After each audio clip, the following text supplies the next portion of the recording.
Saigon, the 1st of February, 1968, 9 in the morning. Indochina time. A Colt revolver rises on a crowded street corner in Cholon district and the world stops.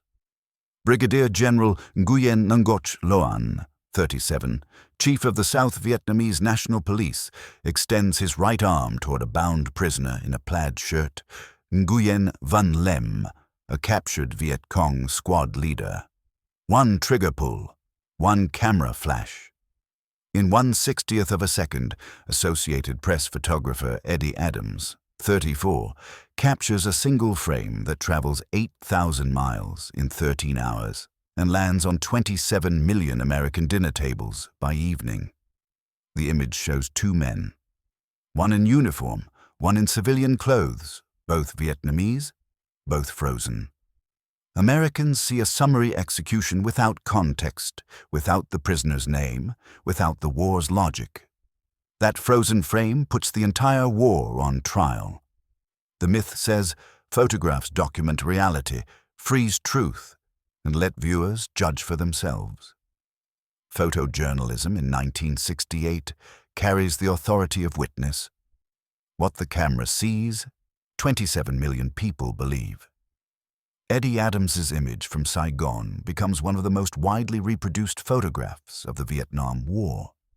The myth holds that a single honest image can cut through propaganda, expose injustice, and shift public opinion toward moral clarity. Americans trust the evening news, CBS, NBC, ABC, as neutral arbiters of distant events. The frozen frame on their television screens seems to speak for itself. A cold-blooded execution in broad daylight on the 1st of February, 1968. No narration can erase what millions see in their living rooms under the TV glow, but the myth ignores everything outside the frame. The mechanism of moral inversion begins not with the photograph, but with the Tet Offensive itself. On the 30th of January, 1968, 84,000 People's Army of Vietnam and Viet Cong troops launch coordinated attacks across more than 100 cities and towns in South Vietnam. In Saigon, VC sappers breached the U.S. Embassy compound at 2:45 in the morning Indochina time on the 31st of January. By dawn, fighting rages in Cholon, the Chinese district, and near Tan Son Nhat Air Base. The Military Assistance Command, Vietnam, NMACV, reports 1,100 enemy killed in Saigon alone during the first 48 hours, but the shock of urban combat shatters the illusion of American control. South Vietnamese sources identify Nguyen Van Lem, alias Bay Lop, as a Viet Cong squad leader commanding an assassination unit operating in Saigon's Cholon district during Tet. Official South Vietnamese reports claim Lem's squad targeted police officers and their families. On the night of the 31st of January, 1968, South Vietnamese authorities assert that his unit executed Colonel Nguyen Tuan, a South Vietnamese Army officer, along with multiple family members in their home near the An Quang Pagoda in Cholon. South Vietnamese police reports from the 1st of February, 1968, claim the discovery of multiple victims in the area. The precise number and circumstances remain contested in later scholarship. South Vietnamese forces capture Lem at 8:30 in the morning. Indochina time on the 1st of February near the An Quang Pagoda, wearing civilian clothes and carrying forged identification papers. General Loan, a former Republic of Vietnam Air Force fighter pilot with 1,000 combat hours, arrives at the scene at 9 in the morning, Indochina time, on a jeep. Loan believed he was acting under emergency powers granted by South Vietnamese martial law during the Tet crisis. Later, legal reviews argue the execution likely violated South Vietnamese law even under wartime conditions. Loan draws his Smith & Wesson M36 revolver, a .38 caliber 5-shot weapon issued to senior RV NAF officers. Eddie Adams raises his Leica M2 rangefinder camera.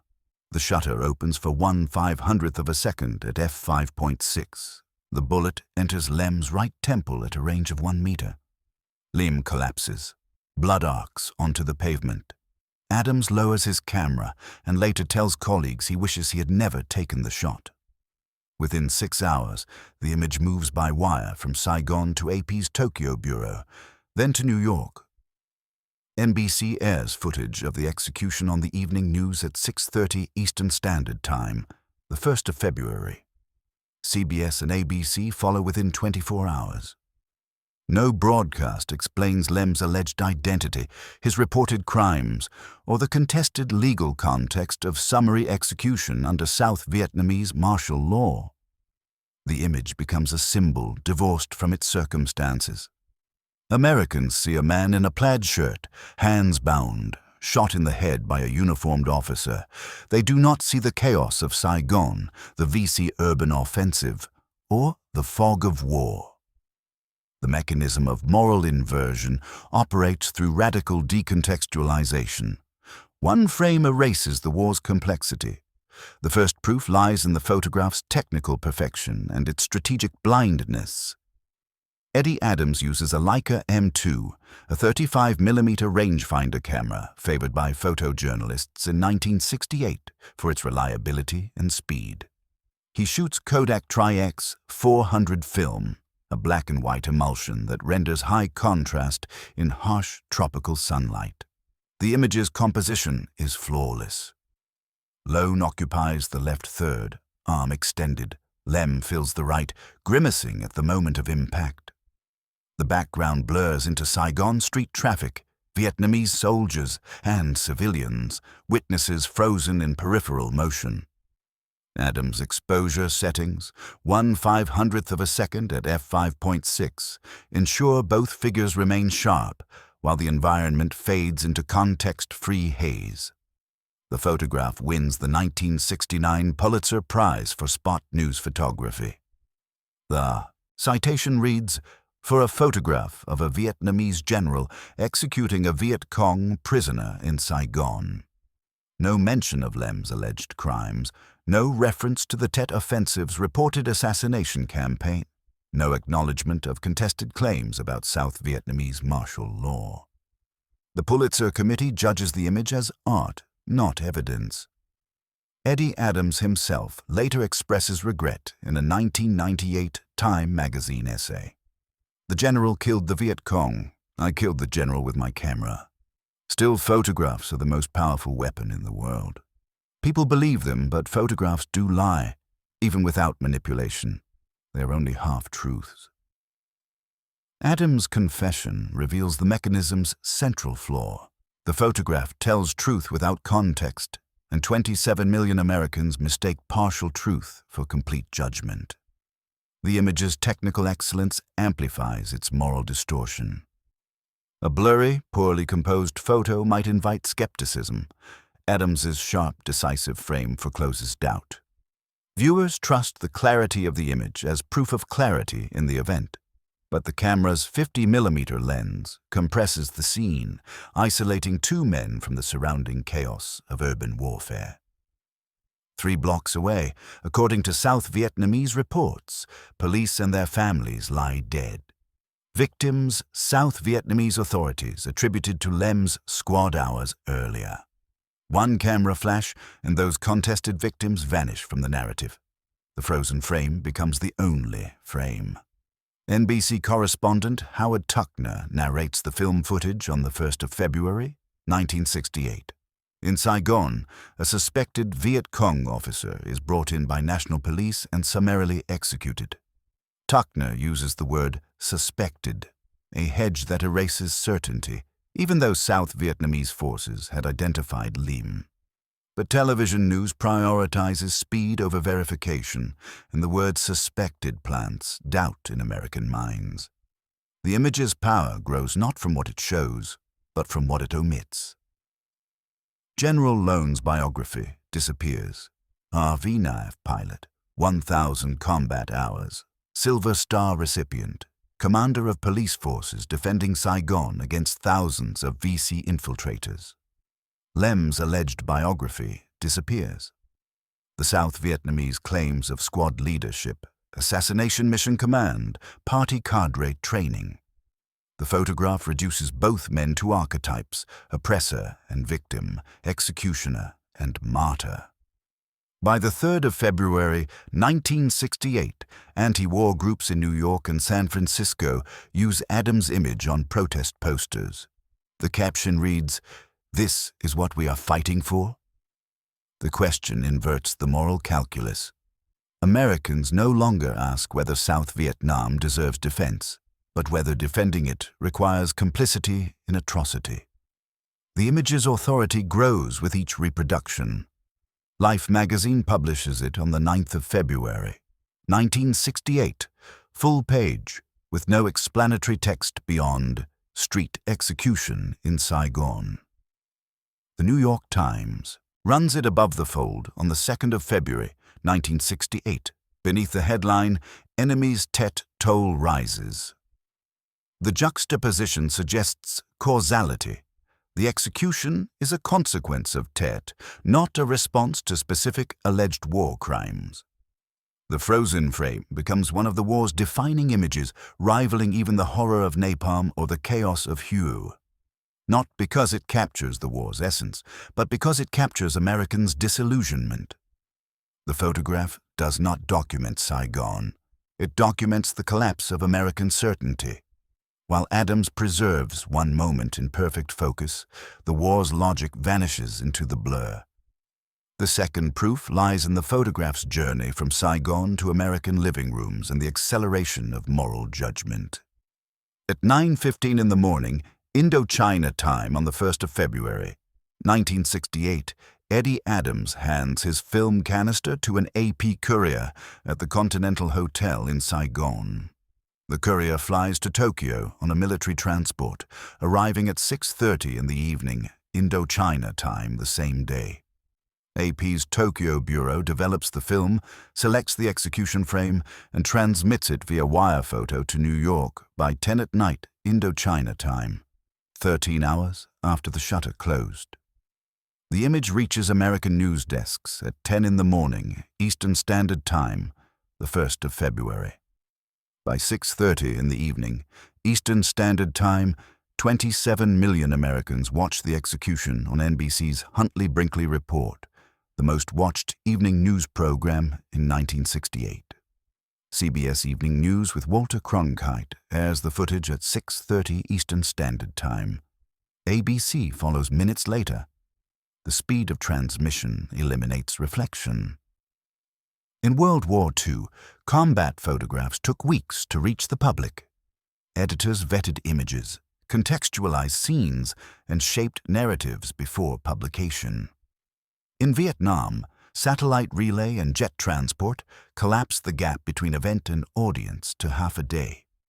The TV glow in American living rooms flickers with real-time horror, and viewers have no time to ask, why? Walter Cronkite, the most trusted man in America, frames the Tet Offensive as a catastrophic setback on the 27th of February, 1968.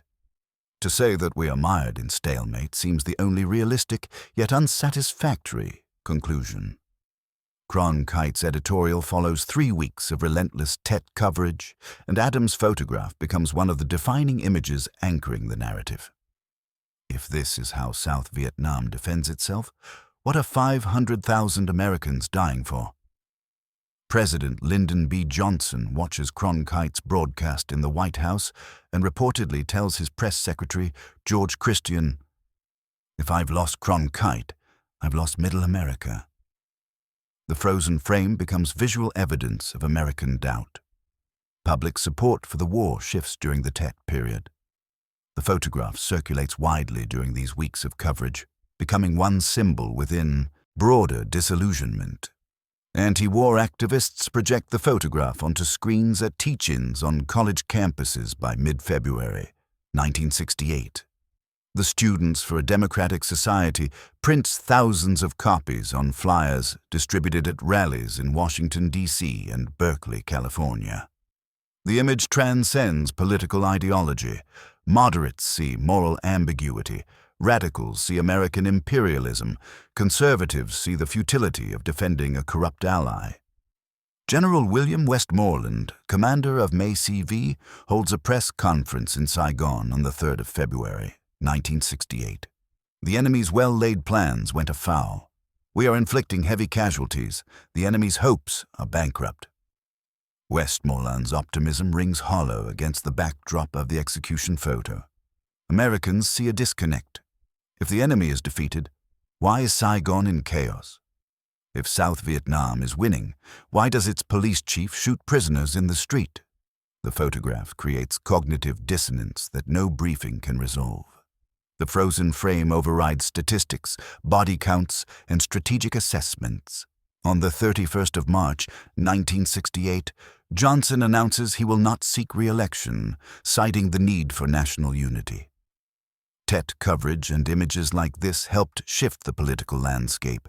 The image's power lies not in what it proves, but in what it suggests, that the war is morally indefensible. The camera flash becomes a courtroom gavel. Americans render their verdict before hearing the defense. General Loan never receives a fair trial in the court of public opinion. Neither does South Vietnam. The photograph convicts both without appeal. The execution image circulates internationally in the months following Tet. The frozen frame becomes one of the war's international symbols, eclipsing years of reporting, analysis, and context. Not evidence, but icon, and icons do not require explanation. The third proof lies in the obliteration of Nguyen Van Lem's identity and the inversion of victim and perpetrator. South Vietnamese sources identified Lem, alias Bay Lop, as a Viet Cong squad leader operating in Saigon's Cho Lon district during Tet. South Vietnamese intelligence claimed he was a political officer responsible for liquidating counter-revolutionaries, police, teachers, civil servants, and their families. On the night of the 31st of January, 1968, South Vietnamese authorities asserted that Lem's squad executed Colonel Nguyen Tuan, a South Vietnamese army officer, along with family members in their home near the An Quang Pagoda. The precise details, numbers of victims, identities, and circumstances remain disputed in later scholarship, though South Vietnamese reports at the time described multiple killings attributed to Lem's unit. South Vietnamese forces capture Lem at 8:30 in the morning Indochina time on the 1st of February near the pagoda, wearing civilian clothes and carrying forged identification papers. Under interrogation, South Vietnamese sources report Lem admitted his rank and mission but refused to name his comrades. General Loan arrives at the scene at 9 in the morning Indochina time, examines reported evidence, and orders Lem brought forward. Loan believed he was acting under emergency powers. South Vietnamese martial law provisions existed, though later legal reviews argue summary execution likely violated the law, even under wartime conditions. Loan's decision remains legally contested, yet none of this context appears in the photograph or the television broadcasts. NBC's footage shows Lem in a plaid shirt, hands bound, face neutral. No blood, no weapon, no evidence of crime. American viewers see only a victim. The frozen frame erases Lem's alleged agency and transforms him into a martyr of American imperialism. Anti-war posters in 1968 call him an innocent Vietnamese. The New York Times caption on the 2nd of February, 1968 identifies him as a Viet Cong officer, but later editions change the wording to a suspected Viet Cong officer. The word suspected becomes canonical. By March of 1968, the contested claims about Lem's crimes vanish from public discourse entirely. He is remembered only as the man in the plaid shirt, shot without trial, symbol of South Vietnamese barbarity. General Loan's reputation suffers irreversible damage. After the fall of Saigon in 1975, Loan flees to the United States and opens a pizzeria in Burke, Virginia.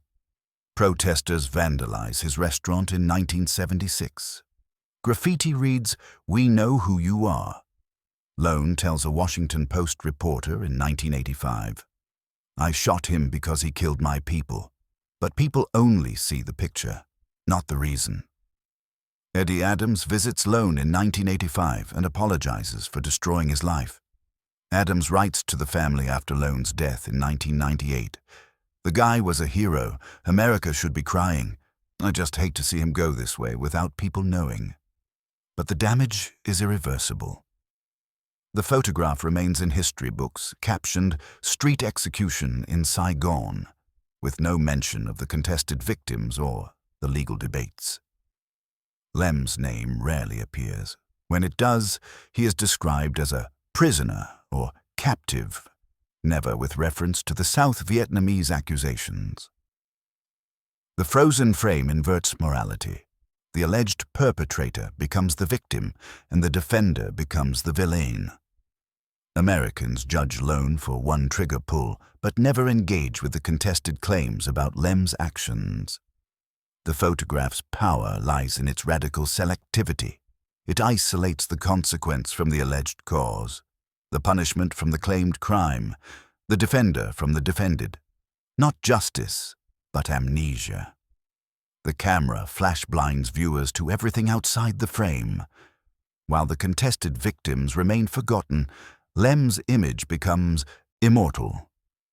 The fourth proof lies in the photograph's role in collapsing the Johnson administration's credibility and accelerating American withdrawal. On the 1st of February, 1968, the Johnson White House faces simultaneous crises.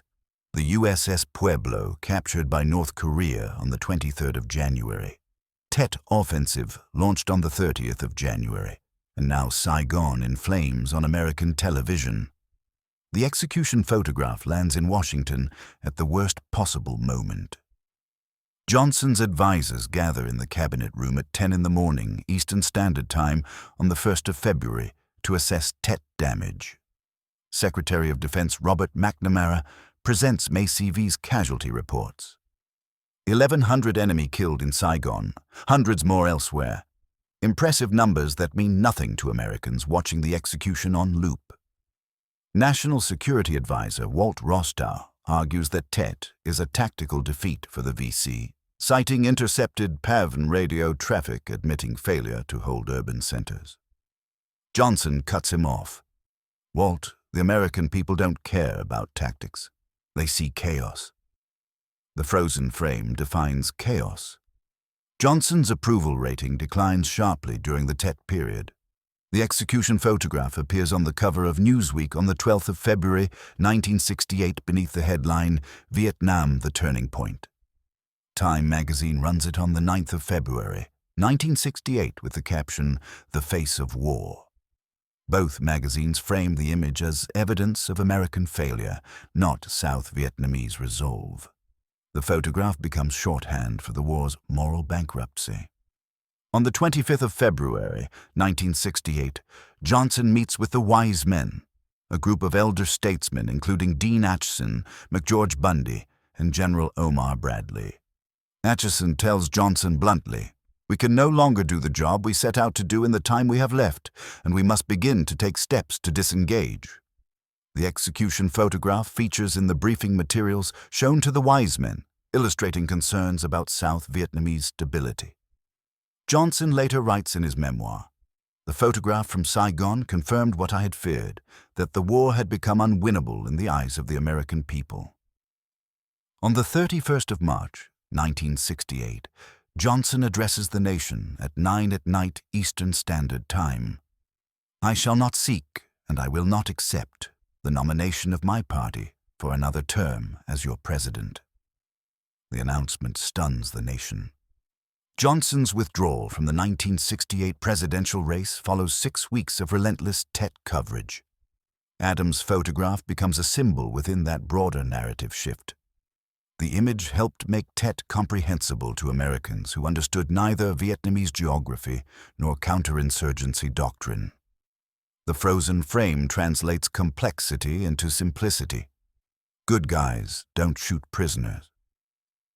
General Westmoreland requests 206. 1,000 additional troops on the 27th of February, 1968, citing the need to exploit the enemy's Tet losses. The request leaks to the New York Times on the 10th of March, 1968. The public reaction is swift and hostile. After the execution photograph and broader Tet coverage, Americans no longer trust military optimism. Congress denies the troop increase. On the 26th of May, 1968, peace talks begin in Paris. The U.S. negotiating position is fundamentally weakened by domestic opposition, and the execution photograph circulates in European press as evidence of American Allied actions. North Vietnamese negotiators reference the image in public statements, calling it proof of Saigon's illegitimacy. The photograph becomes a diplomatic weapon. By November of 1968, Richard Nixon wins the presidency on a platform of peace with honor, pledging to end American involvement.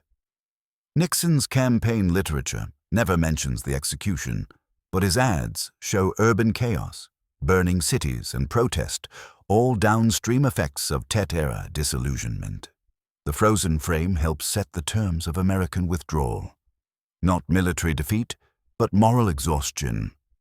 The photograph does not prove the war is unwinnable. It becomes a symbol suggesting the war is unjustifiable.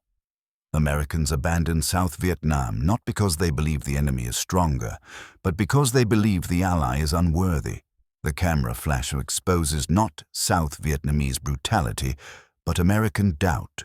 While Johnson defends the war with statistics, the photograph convicts it with emotion. The fifth proof lies in the photograph's enduring misrepresentation in American memory and education. In 2025, Adams' execution photograph remains one of the most reproduced images in American high school and college textbooks on the Vietnam War. Textbooks routinely reproduce the image with minimal context beyond summary execution. Few mention Nguyen Van Lem by name or describe the contested South Vietnamese claims about his crimes. Few explain the legal debates surrounding South Vietnamese martial law or the framework for battlefield justice. The photograph is typically presented as evidence of South Vietnamese cruelty and, by extension, American complicity in atrocity. A typical caption reads, "General Loan executes a Viet Cong prisoner in Saigon, 1968, illustrating the brutality of the war." The phrasing implies that the execution is representative of the war's character, not an isolated incident during an urban uprising. Students absorb the image without question, trusting the textbook's authority. The frozen frame becomes the war's pedagogical icon. One photo, one lesson, one verdict. The Newseum in Washington, D.C. displays Adams's photograph in its Pulitzer Prize gallery with the label Saigon Execution. Visitors read a placard explaining that the image turned American public opinion against the war. The placard does not mention the contested claims about victims, Lem's alleged assassination squad, or General Loan's defense of his decision. Museums curate history, and this curation erases complexity. The photograph's institutional authority grows with each exhibition, each textbook, each documentary. Ken Burns's 2017 PBS documentary, The Vietnam War, devotes 4 minutes to the execution, interviewing Eddie Adams' colleagues and showing the NBC footage in slow motion. The documentary includes one sentence acknowledging that Lem was accused of killing a South Vietnamese officer and his family. But the passive voice and lack of detail minimize the contested context. Burns' series reaches 33 million American viewers. The photograph's iconography solidifies. The frozen frame becomes the official memory. In 1998, Eddie Adams writes an essay for Time magazine titled Eulogy, Requiem for a Soldier. Adams defends General Loan and condemns his own photograph. 2 people died in that photograph, the recipient of the bullet and General Nguyen Ngoc Loan. The general killed the Viet Cong. I killed the general with my camera. Still photographs are the most powerful weapon in the world. Adams' eulogy circulates among photojournalists and historians, but never penetrates mainstream American consciousness.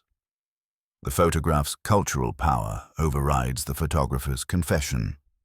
In 2003, the Associated Press issues a retrospective on its Vietnam War coverage, republishing Adams' photograph with the caption, "Brig General Nguyễn Ngọc Loan, Chief of the National Police, executes suspected Viet Cong member Nguyen Van Lem in Saigon in 1968. The word "suspected" persists 35 years after the event. AP never fully contextualizes the execution within contested claims about Tet's violence or the legal debates. The frozen frame remains frozen in ambiguity. American memory of the Vietnam War coheres around a handful of images: the napalm girl, the helicopter evacuation, and the execution. All three images simplify the war into moral absolutes: victim and villain, chaos and cruelty. None convey the strategic logic, the political complexity, or the human cost on all sides. The execution photograph, in particular, reduces a 20-year conflict to one trigger pull. Americans remember the war as a mistake, not because they understand its history, but because they trust the photograph's authority. The camera does not lie, they believe. So the war must have been wrong. But the camera does lie, through omission, through framing, through decontextualization. Adams' photograph tells the truth. An execution occurred. But it conceals contested truths, disputed victims, legal debates, and the fog of urban warfare. The frozen frame does not falsify, it erases the. American education inherits the erasure and teaches it as simplified narrative. While historians debate the war's lessons, this hide photograph renders the verdict permanent. 3 frozen frames, Adams's shutter, the TV glow in 27 million homes, the Pulitzer Trophy, rewrite the war's narrative in 1968. The myth collapses. Photographs do not document truth. They curate it. One trigger pull, 1/60th of a second, and contested context vanishes. General Loan defends Saigon. Eddie Adams defends the image. Americans render judgment without full evidence. The camera flash becomes the gavel, and the trial ends before the defense speaks. The payoff arrives not in 1968, but in the decades that follow, as Adams's photograph reshapes American memory and policy.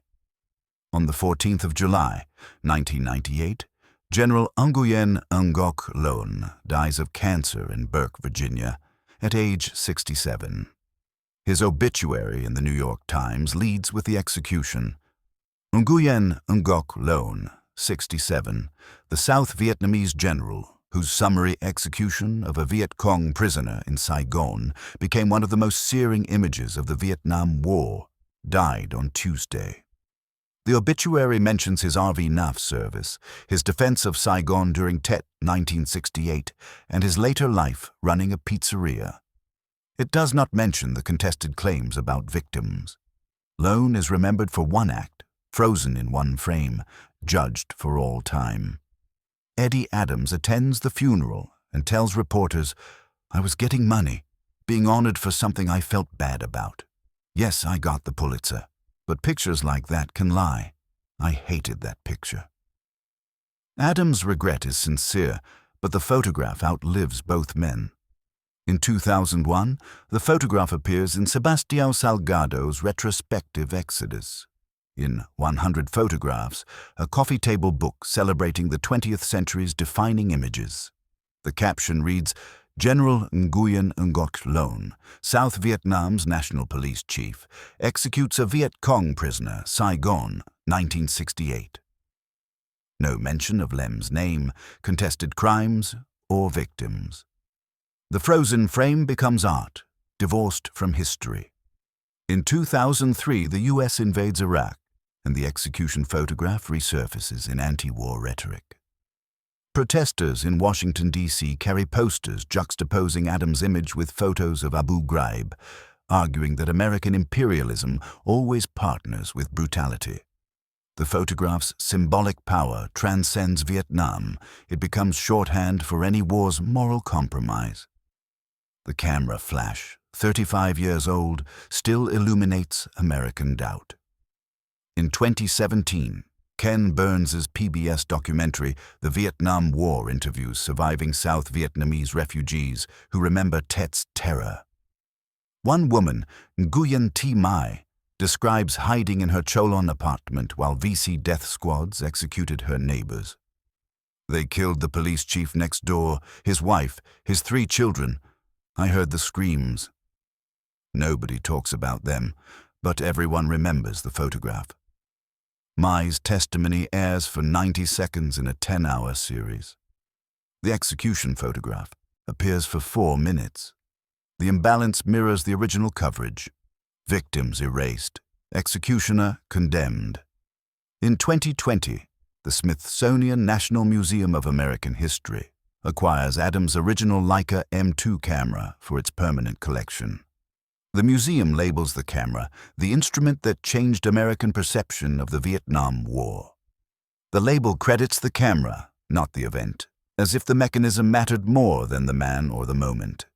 The frozen frame becomes fetishized, stripped of human agency. The photograph's enduring power lies in its emotional immediacy and its strategic ambiguity. Americans in 1968 see a man shot in the head and feel visceral horror. The image bypasses rational analysis and strikes directly at moral intuition. Killing is wrong, execution is wrong, therefore the war is wrong. The syllogism is false. Killing in war has context, and execution under contested martial law has disputed precedent, but the photograph renders logic irrelevant. Emotion overrides evidence. The TV glow in American living rooms becomes the arbiter of truth.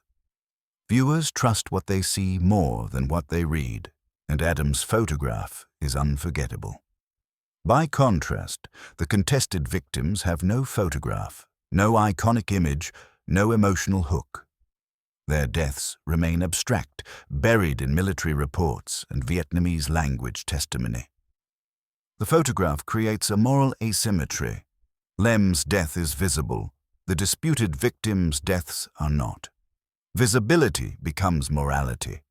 The camera decides who matters. Retrospective polls show Adams' execution photograph ranking among the most important photographs of the 20th century. When asked what the photograph represents, most respondents answer the brutality of the Vietnam War.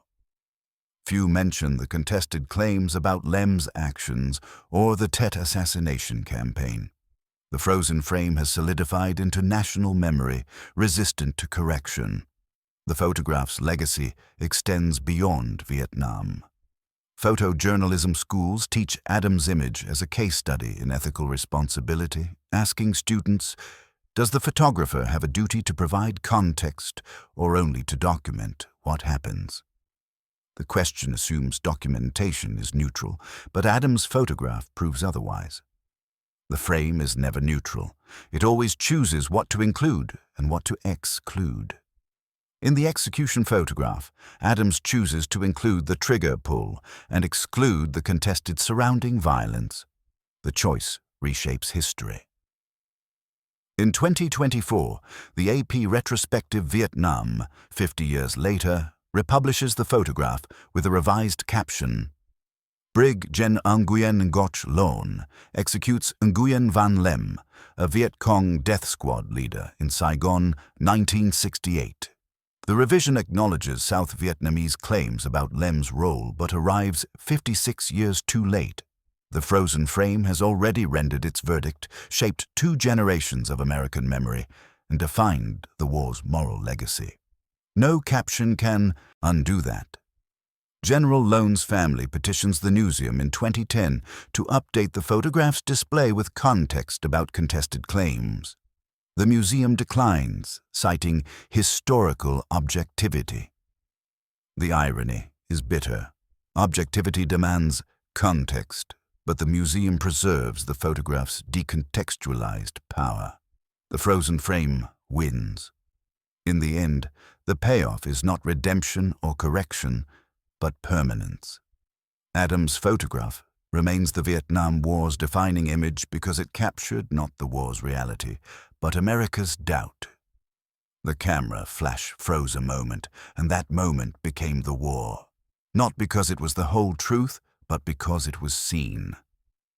The TV glow fades, but the frozen frame endures. The resolution arrives in fragments. Eddie Adams' apology, General Loan's obituary, historians' corrections, none sufficient to reverse the photograph's verdict.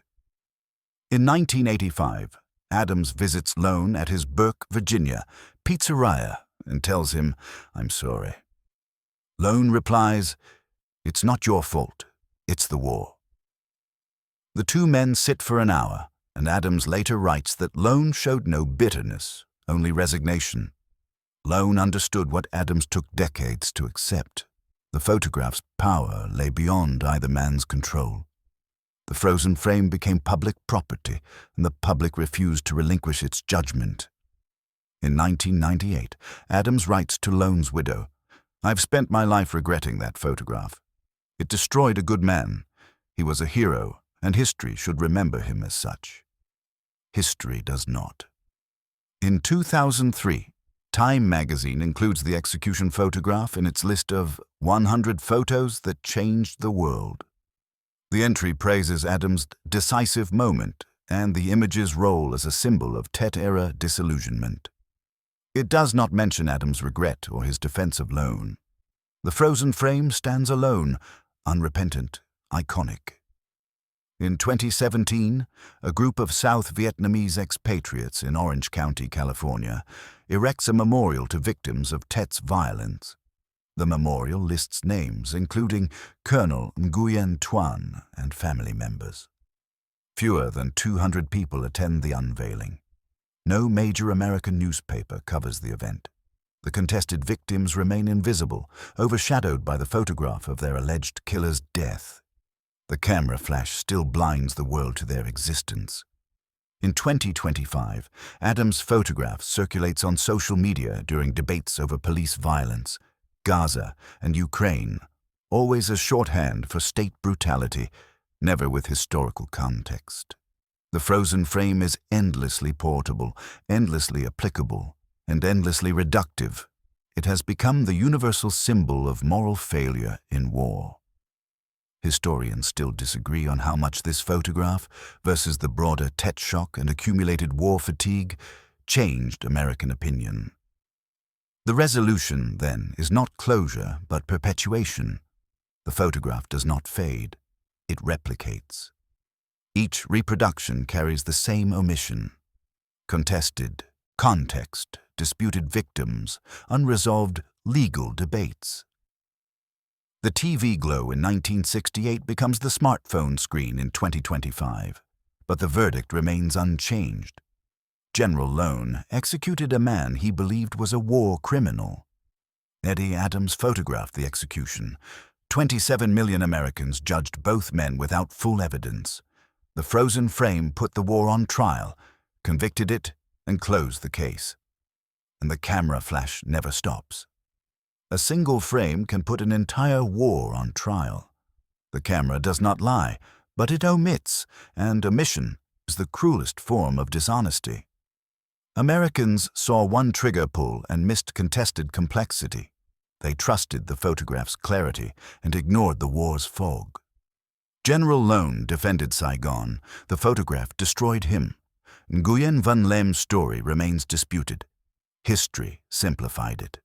The frozen frame became the verdict, and the verdict became memory. Not truth, but visibility. Not justice, but emotion. One camera flash, and the war was lost.